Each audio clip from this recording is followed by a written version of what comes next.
welcome.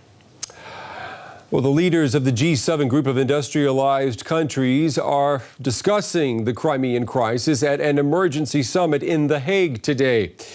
U.S. President Barack Obama arrived in the Netherlands this morning. It's expected that he and his counterparts from Europe and Japan will be considering additional sanctions against Russia. Russia was suspended from the group last week over its seizure of Crimea. The G7 leaders are in The Hague for the third nuclear security summit, where more than 50 national leaders are gathering to discuss nuclear proliferation and the threat of terrorist nuclear attacks.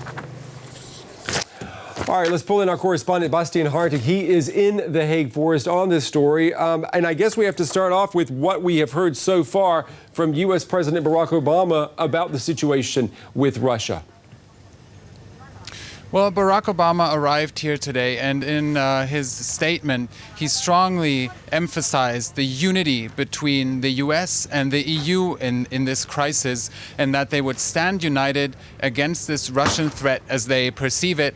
And that is especially important because U.S. and EU relations haven't been at their best recently, and the fact that the G7 leaders, now G7, not G8, excluding Russia, of course, are meeting here tonight is supposed to send that signal of unity, that the allies stand together against this Russian aggression as they perceive it. And Bastian, we know that NATO's supreme military commander has said that there are enough troops now along the Ukrainian border, Russian troops, to move all the way across Ukraine. That definitely, that type of talk is turning this summit into an emergency summit, isn't it?